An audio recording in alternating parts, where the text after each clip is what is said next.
and it's just like you lose that magic, you lose that spark, Mm-hmm. and then you just got to move on. And I think it's gonna be kind of a kind of a filthy little breakup here because this guy has been out there being like, "Oh, it's great. We're gonna prove everybody wrong." Like once you start like going that mode, it's like it's already over.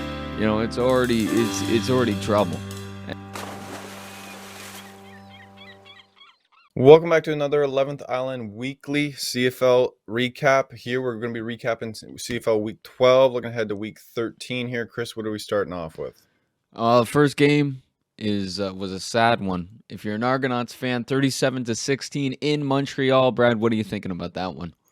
Well, I'm thinking Matthew Schultz earned himself another week at quarterback in Montreal. There was a good look for him. He came out and he played well against we knew he played well the week before against Ottawa, but a lot of people are going, hey, it's Red Blacks. Let's see how he does against. This is a big game for Montreal too. I mean, they won this. They took control of first that Toronto had for quite a few weeks at this point. So Schultz is really earning that spot as a starter. And if I'm a Montreal fan, I'm not rushing to put Trevor Harris back there. I'm okay with Schultz being back there if you're going to beat the first place team. For Toronto, this isn't a situation like we said last week with Winnipeg where it was like, are they not as good as we thought they were? Was this a blip? We've seen this from Toronto, especially on the road during this year where sometimes they just kind of fall apart. So it's a situation where 12 weeks into the season, we're not 100% sure what this Argonauts team is, especially when they're on the road. And I mean, McLeod Bethel-Thompson threw 4 picks here. What do you do? Go back to Arbuckle now? He might be out the door tomorrow at the trade deadline. Like we don't even know. You know what I mean? Yeah, there's a little bit of soul searching that the Argonauts have to do going into this week. But I mean, talking about Matt Schultz, right? And we talked about last week how dynamic this offense is for the Montreal Alouettes. How crazy the routes are, how crazy the plays are, how explosive things are. And it looks like Matt Schultz had he got the keys to the car and said, no problem. And one of the biggest things, I mean, friend of the show, Eugene Lewis, having a great game. I mean, at this point in the season, the highlight of the year, it's not a matter of who got the highlight of the year, it's which Geno Lewis play is the highlight of the year. This guy was incredible. Brad, I mean, a couple things in here. I mean, there was that one interception, which, I mean, at the end of the game, when there were 4 interceptions, it kind of becomes a mute point. But I thought that hit the ground. And second, I mean, the bigger thing is that Eugene Lewis touchdown. Do you think there was a little bit of a hair pull there? Yeah, I think there was. Yeah, watching that, I was like, yeah, that probably should be called back as an Argonauts fan. But as a Geno Lewis fan, you know what? It's you get away with some in the game, and he got away with that. But what I will say about the Alouettes and their passing, and it's going to be a lot easier for Matt Schultz to pass the ball and continue to pass the ball if their run game continues to be as strong as it is with stand back there, tearing it up, because that just opens up all the play action. It brings the safeties down a little bit. It's Montreal's offense over the last few weeks here, about 5 weeks, where they're on a 4-game winning streak here. Their last loss was in Toronto, would put them to 2-4, essentially a game ahead of the Red Blacks. We were making jokes on here that the Red Blacks could damn well take them for a playoff spot, and here they are in first place and going into the stretch of it. Yeah, yeah. This is a Well, team. and the interesting thing is too, like they're tied with in terms of wins. They are tied with the Argonauts, wins and losses, win percentage, but the point differential is pretty huge between these teams, and that's an issue that the Argos has been a kind of a growing problem for the Argonauts as we've gone on. Well, the one thing too is looking back at the game we were at in Montreal versus Toronto, when Toronto let in some garbage time points against Yes, Montreal, that's yeah. really coming back to hurt them. That's the thing. I mean, think about it. I mean, the two teams that they're competing with. I mean, you got the Ticats and you got the Alouettes. I mean, I think both teams or the Ticats, it matters less because I think the Argos have a winning record against them going into one They more still got home one. game. Yeah. But I mean, for the Alouettes, both of these teams, if you put it as a matter of point differential, Argos lose badly every single time. because the Argos are a scrappy team. They're just gonna they're gonna do what they need to do to win. They're not gonna do anything extra. Whereas, I mean, the Alouettes do it in stat. Like they'll beat up on you. And I mean, the Ticats, that Labor Day game, I think you can never put the Argos in a hole they can never come back on. But think about the Alouettes here. I mean, that garbage time a few weeks ago, or many weeks ago at this point, that comes in clutch. No, it really does. And coming down the stretch here, I mean, for the East, for Toronto to lose this game in a week where kind of leading into the next point here, Hamilton won big is not good for a team that's been at the top for a while. Well, and I mean, I think two things really hurt the Argos. One is road games, obviously, and the second is kind of bye weeks. They do not do well taking a week off. No, they don't. And it's weird to say that they don't do well off of in away games, considering that their home games are probably, and this is, I mean, we're Argos season ticket holders, but their home games, they probably have the least home advantage of any team in the league. For the simple fact is, if they're playing Hamilton, it's a home game for Hamilton. If they're playing any other team, they're lucky to get 7,000 people there. It's not, they're not getting the home advantage really, but they do so well at home, and then on the road it seems they fall apart a lot of the time. So it's an interesting dynamic. Yes. So anyways, let's move on. Work is coming up soon, so we gotta get moving. So the Red Blacks are gonna fire their GM, Marcel Desjardins. What is this? This is like the insurance company, right? I can never get that name right. Well, and they're following a 32-3 loss that Brad alluded to earlier against the Ticats. So what's going on there? Well, I think for the Ticats side, this is a big game for Hamilton, especially when they've kind of been so up and down this year, where we didn't really know what to make of them. There was a lot of weighing pressure as the Grey Cup favorites, the Grey Cup hosts, and then to come out, and even though the Red Blacks are, for all intents and purposes, done for this year and not the greatest team, they still have a lot to prove, and Hamilton shelled them this week. And Masoli looked like the Masoli of 2019 before he got hurt. He played really well. It put a damper on me saying that I think they need to go with Dane Evans. Even Dane Evans came in here with the 2 goal line scrambles for touchdowns. So all sides of the ball are clicked in this game for Hamilton. I don't want to say that they're going to continue to click, but at least for this week, with some momentum, again, late in the season, things were clicking, so they can build some momentum off of this. On Ottawa's side, it's mail-in time. Like they get absolutely shelled. I mean, they pulled Caleb Evans again. Way too many turnovers. I think he came in with a little bit too much hype. We kind of hyped him up too much on this. I did not like that they went with Devlin Hodges for some series and gave him some action. It makes no sense if you think this guy has true potential to be one of your QBs, and you toss him out there to the Wolves in a game where you're clearly losing, in a season that's absolutely lost, and you just go out and say, take some reps, because he played. Do you think we're still at a point where Red Blacks leadership is still planning for the future? Well, I mean, yeah, with the thing where they're firing their GM, but they came out and said that Paul LaPolice is going to be there for years to come. It's Paul LaPolice's decision to put him in the game. I think Hodges should have been shelved for the year. I don't think it made any sense to put him in this game. You're just setting himself up for failure. But they did, and he didn't look good. I don't think that's a indication necessarily that he's a bad quarterback. I mean, he's been in Canada for a couple of weeks now. He's barely familiar with the system, and he's surrounded by people who are probably checked out of the season, and they're also on their 4th or 5th QB this year. That's the Devlin Hodges would make 4.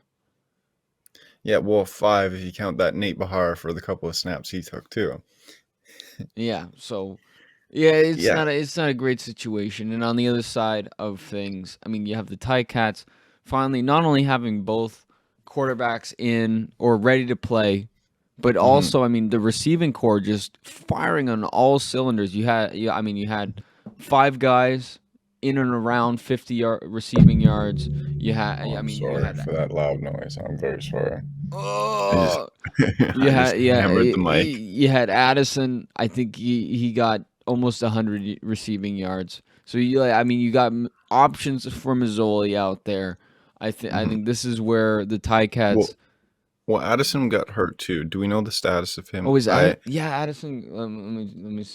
Figure this out. Um. Because it looked like a hamstring. It looked pretty tough. It was early in the game. Mhm. To be honest with you, I don't remember. I don't think he came back into the game. But it's a situation where the receiving core has been so banged up this year with Banks Mhm. going out, Addison. Like it's a situation where if Hamilton gets healthy at a point in this year, they're very dangerous. The East has a lot of sleeper teams that are very dangerous. That given the way that the East is going, they're not even that much of a sleeper team. We're going to see Hamilton, Toronto, and Montreal be the Mhm. East playoff teams. The order of which they play each other is very much to be determined in the coming weeks. And I don't think we're shocked if on December 12th, any of those three teams are representing the East in the Grey Cup. Mhm. Yeah, Anderson or Addison is hurt. But Yeah, yeah, I think yeah. he's coming back. I think he's like nothing's really saying that he's out for a long It, time. It's just out for that game and hamstring injury. it He looked was pretty tough when he yeah. landed. It I mean looked really tough. he was out up until week 9 Hmm. for leg injury. So it's hopefully it's just a little minor setback for Yeah, the Ticats. watching it, it looked very tough when it happened. It because those Yeah. non-contact injuries always look real tough. Mhm. But So, Red Blacks, what's next for these guys? For those for that organization? I mean, I mean, you gotta look for a new GM at this point. I think mhm, it's at this point it's just get through the final few weeks of the season and then get immediately figure out what the state of your franchise is. mhm, Because if the Edmonton Elks were not a football team, it would be you would have all eyes on you on what is wrong with you. mhm, The Edmonton Elks have taken a lot of the kind of heat off Ottawa in recent weeks because Edmonton has managed to be a worse franchise. But Ottawa, I mean, we can look in hindsight. We said this before the season started, but they didn't put themselves in a position to win football games. They've only beat in an Edmonton team that is just a bigger train wreck. This isn't like it's a management fault where we this is exactly what we expected. Like the wheels didn't fall off, injuries didn't cause this. It's just simply what you had the potential to do, which is be a terrible football team. And in the CFL where there's so much parity in the league, you shouldn't and then you had the year off. You shouldn't have back-to-back years where you're looking at 2 wins each year. That just shouldn't be happening. So there's going to be a lot of soul searching in the Ottawa franchise. They need to bring in a smart GM. I don't even want to say established. You can bring in somebody fresh, new, comes with a new spin on things. I don't think that's a terrible idea. You got to decide if Paul Lapalisse is who you want to stick with, but right now it sounds like they do. And you got to try and right the ship here because it could be a long few years for Ottawa fans. And in a league so driven by attendance, especially coming off of COVID, you can't continue to put poor products on the field because people are going to stop going. yeah, yeah. It's tough because I mean Marcel's been there since 2013. He's been there Since they from the came into the start. league. Yeah, when Yeah, the yeah. from since the start. I mean that guy. I mean all the Red Blacks I've ever known have been him. I mean a successful franchise overall. Hmm. I'd say. You know, Hmm. they've been to the Grey Cup multiple times. One, Like, yeah. you know, they've seen it. And it's tough when kind of a filthy little breakup here because this guy has been out there being like, "Oh, it's great.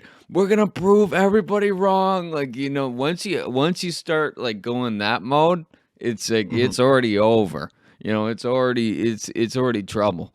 And now, yeah, it's gonna be an interesting and to do it now too, to do it like I mean, the Yeah, wheels are just falling off. But I mean, it's kind of I don't like that interesting. move. Yeah, like, do you wait till the end of the season, or do you say, you know what, let's get our guy in so that let's get this desk cleared off so that somebody can set up? Because if you move in a guy day one of when the season ends, then he's got to get his desk set up and he's got to get his emails transferred over or whatever and But they like do didn't. all They this didn't. stuff. You They know, didn't hire anybody. They yeah, no, brought but in. you have time. You still have time. You're not gonna have. This is now a chicken with his head. If I'm just a equipment manager or like or even better, like if I'm in Ottawa and I'm just like a hot dog guy, I'm selling hot dogs. Like I'm kind of phoning it in the rest of the season too. You know, Well, it's if like the I'm an boss. Ottawa There's Red, no boss. I don't have a well, boss. if I'm an Ottawa Red Blacks player, I'm concerned with the state of my franchise when they're firing a GM who's done a lot for the franchise in going into week 13 of a shortened season when they don't have anybody waiting, and it's just there was no real good rationale for the decision. It was just kind of we felt like we had to make this move, which they didn't. They clearly could have waited about 5 weeks and made the move on the Hmm. first day of the off season. There was no reason to make it now. I think there's a lot of stuff that we might not ever know going on behind the scenes that proves that Ottawa might be a little bit more of a train wreck than we think it is. Yeah. Well, all I know is that Western Canada is screaming at us because we just spent more than 15 minutes on the East Coast. Now let's head out west. The Bombers, the Blue Bombers, are locked in, clinching Mhm. the bye. They're in the semifinals. They're in the Western Finals. They'll 45 be to nothing. BC Lions just getting smacked. All right, I it's mean going to this be a cold, cold game in Winnipeg in November, Brad. What are we thinking? This is gonna be a tough game to talk about for a while because I mean, the one thing last week after Winnipeg kind of barely beat Edmonton, we said we is this kind of are they not as good as we thought they were? Blah blah blah. But I did say, no matter what the spread was, take Winnipeg against BC because they will come out strong. And 45 to nothing is I don't know if that's strong enough for you, but they made a statement here. It's a situation where Winnipeg is the class of the CFL. They had a little blip against Edmonton and they still won the game. Yeah. And then they come Well, out I here mean, and and they hit the over too, I'm pretty sure. So, yeah, this is a situation against BC where it's just Winnipeg just at this point, I don't even see them making statements at this point because they've made them. Everybody knows at this point they're just cruising. Willie Jefferson's getting pick sixes here. They're just. I mean, what's going on here? They're just out there. I mean, like they're having fun. They're crushing teams. Kalaros is making a real strong argument for MLP. Should win it. Probably will win it. Willie Jefferson's probably going to get Defensive Player of the Year. Winnipeg's going to probably have a good sweep of awards this year because Michael Shake probably going to win Coach of the Year too. I think it just Winnipeg. There's not much else you can say other than they're the class of the CFL. And when you go out, BC's not a bad team. And they made them mhm, look like a terrible franchise in this yeah. game. Michael Riley is one of the better QBs in this league. Hmm. And no matter what you think of him, how he's played this year, he is. And he looked subpar and like he should be benched in this game. It's just Winnipeg has a real knack this year for making good players and good teams look terrible.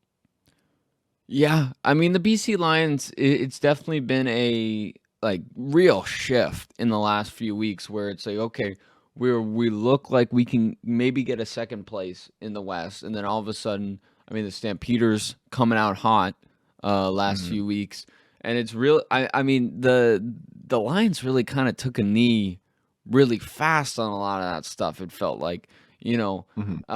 And it's tough though to get BC or to have to play the Blue Bombers at this point in the season when it's like, Mhm. okay, these guys want to make a statement, lock everything Mhm. up, and then they have Yeah. a couple weeks to just, and just figure things out. Maybe give Claro some reps off, to keep him healthy. Yeah, And that's not a and, bad idea. this is like the Bomber. Coach O'Shea just goes in and says, "Okay, boys, we're just gonna just run over these guys. We're gonna go crazy, and then we can just relax for a few weeks and maybe like mess around with the Elks like we did last week." you know, we can we can Mhm. we can come down to earth where we can land but so this was the statement game. This was the Oh. Oh, especially I mean, you got to be super hungry. If you're the Blue Bombers and you just have a week to think about, like if it wasn't for a dropped interception, like a botched interception, we would have lost to the Elks. Mhm. I think that's really I think cuz the Bombers have been cruising. All through the season they've been cruising, cruising, cruising, and then you kind of daydream a little bit while you're driving, and the next thing you know, it's like, oh, I almost hit an elk there, and that would have been bad. So then Yeah. you're Yeah. focused on the road again. You're thinking about it, and you're going Yeah, through. and we do talk about how the team should really beat up on the Elks and the Red Blacks, teams like that. But they are look at every team in the CFL right now is made up of professional football players. This is their job. They come to play every single week for the most part. I'm sure, especially we're going to see some mail-ins coming soon. Mhm. But for the most part, they're coming every single week. And the Edmonton Elks in that game had a lot to prove with all the shenanigans happening in their organization. Mhm. And you had a quarterback in Taylor Cornelius who was really trying to prove that the GM and the coach and everybody had put the faith in him properly going away from Trevor Harris. So I think that like we kind of chirp Winnipeg for that loss or for not the loss, even for the Yeah. win, See, that's where we're at. it It's a close win, and we're just like, oh, this is a linchpin right here.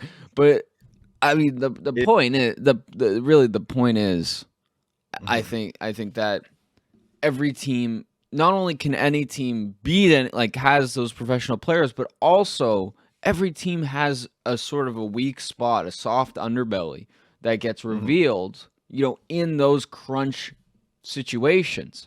And I think yeah, that that's one of those things where the Blue Bombers had a week to make adjustments, bring in a kicker, all these yeah, yada yada yada. I th- I think this is a good sign. I would say yeah, that I a think so too. 45 to nothing game is a good sign for the Winnipeg It Blue it, Bombers. it really is. All right, and we got to keep her Yeah, we moving gotta here. we gotta keep it.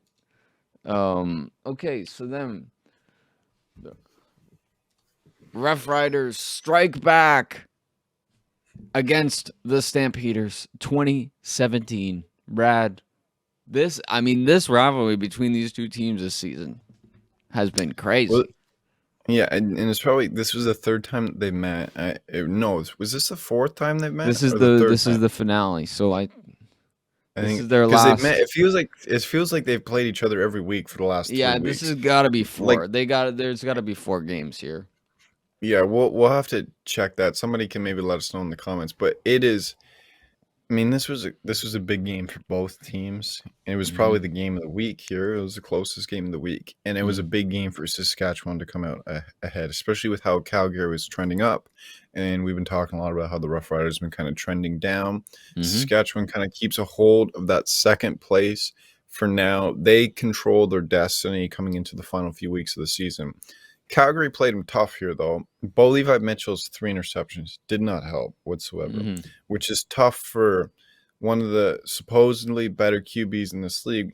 I don't know how hurt he still is, all of that stuff, but it's a Saskatchewan's kind of this was kind of a statement of like, don't forget about us. They could have just as easily, especially in the first half here when Calgary kind of was outplaying them. They got up to a lead. Saskatchewan, the way they've been playing the last few weeks, could have just laid down, let the game go, and this season could have really started slipping away from them. They held in strong. Hmm. Fajardo was able to put points on the board. They come out with a win here, and they start building that momentum down, we're kind of stuffing a team that's been chasing behind them for a few weeks now down. Mm-hmm. And to do so on the road too, that's pretty big. Yes. That is Yes. that is critical. Calgary's a tough place to play. Mm-hmm, mm-hmm. Mhm. And Cody Fajardo, Bo Levi Mhm. Mitchell, two guys that have been compared a lot this season, Mhm. have been really. Mhm. How do you think they matched up in this game? Well, Fajardo outplayed Bo Levi Mitchell, I would say, and Bo Levi Mitchell, the interceptions don't help. That's Mm-hmm. for sure. You can't turn the ball over. Bo Levi Mitchell this year has not looked like himself. I still will say you don't want to face Bo Levi Mitchell in a playoff game Mm-hmm. because the Bo Levi Mitchell of old is still in there. We just don't know how hurt he is still at this point, and if he can either get to a healthy point or just get in a big spot. I Yeah. think that we're going to see that the real vintage Bo Levi Mitchell performance here. But in the regular season so far, it's been I think if quarterback play for Calgary has been like I think if Bo Levi Mitchell is fully healthy and to his potential, I think Calgary's in second place by a long shot. I think it's like it would go Winnipeg and then not that far until Calgary. But that's not what it is. We're in a spot where Saskatchewan as well and earned it. They've really pounded teams this year at times. They deserve to be in second place. They really coming down the stretch here. They look like they deserve to have a home playoff game. And in Mosaic, it's tough for opposing teams to go in there. So we'll see what they can do here. It's going to be the West and East. The playoffs are really starting to shape up at this point. I think you could probably pencil in the three teams on either side, maybe dark horse BC if a team on either side really takes a fall, and BC could maybe be a crossover team if Hamilton really just tanked out from here on out, or if Calgary lost out from here on out. But I don't think that's going to happen. I think you pencil in the teams on all three sides, and it's just a shuffling of who's going to be at home. Yeah, that's what it is. It's about now home field, because we've seen a lot of teams struggle. Home field advantage has been super strong this season, and I think it's in part because fans have been starved of the in-stadium experience. So then just that dial is cranked all the way to the max, especially in these stadiums that just sell out week in, week out. So I think this is going to be a very interesting time here. And as you said, yeah, the Lions, they could slip in. They got two divisions.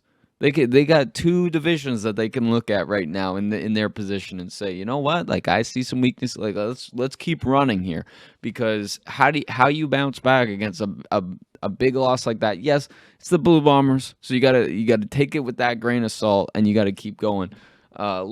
Speaking of that, that's a good segue to move into week 13. All right, Brad. First game on Friday. Okay, we're gonna do you want to just like rattle off these picks too to get going here? We went kind of long. Yeah, this is bad. Okay. So first off, we got the Stampeders going up against the Red Blacks in Ottawa, minus 10.5 for the Stampeders. Yep, take Stampeders. Red Stampeders, Blacks. The wheels are falling off. 42.5 over under.